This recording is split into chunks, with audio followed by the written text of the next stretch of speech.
ঠিক আছে? বিয়ে বাড়িতে আসি নাই, দাওয়াত খেতে আসি নাই যে আমরা দর্শক ক্যান্টনমেন্ট থেকে আসছি এই জায়গায় দাওয়াত খেতে আসছি, এরকম কিন্তু না।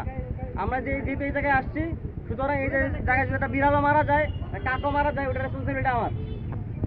বুঝা গেছে? এখন যে বিড়াল না মরার জন্য আমার যা করতে হবে আমি এটা করবো। আমার এখানে লোকজন আছে, আমি পর্যাপ্ত পরিমাণ লোকজন নিয়ে আসছি, ইকুইপমেন্ট নিয়ে আসছি, অস্ত্র প্রত্যেকটা রাইফেল কিন্তু ফুললি লোডেড, ভিতরে তো এমুনেশন আছে। ঠিক আছে? আপনার ভাবেন না আমি আপনাকে দেখাতে পারি, এই যে আমার পিস্তল পুরোটা কিন্তু এমুনেশন ভর্তি। তো আমি চাই না আপনাদের উপর কোনো প্রকার আক্রমণ করতে কিংবা কোনো প্রকার মানে আপনারা যাতে কষ্ট পান, ক্ষতিগ্রস্ত হন, এরকম কিছু করতে চাই না। কিন্তু আপনারা আমাকে বাধ্য করেন, আমি যদি বারবার খালি ফোন পাই যে অমুক আমাকে থ্রেট দিচ্ছে, মৃত্যু হুমকি দিচ্ছে, আগুন দিয়ে পোড়াই দিতেছে, বাড়ি ঘর লুট খরচ করতেছে, আমি কিন্তু তার মানে নর্মালি বসে থাকবো না।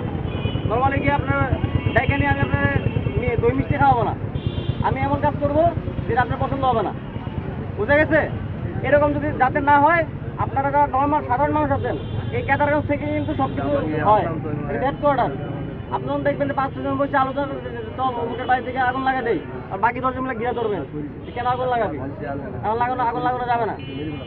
যদি দেখেন যে বাকি ওরা তো আমার বাড়িতে আগুন দিচ্ছিল, তাহলে আমরা এবারে গিয়ে যাই, আপনার সাধারণ মানুষ মিলে আটকাবেন না, এটা করা যাবে না এখন। বুঝা গেছে? এই যদি কিছু হয়, বললাম না যে কোনো পার্টি দেখবো না, আমার তো কোনো দল নাই, আমার কোনো পার্টি নাই, আমার আছে হচ্ছে দেখবো খালি কালপ্রিট, সন্ত্রাসী দেখবো, কালপ্রিট দেখবো, কে মারামারি করতে দেখবো।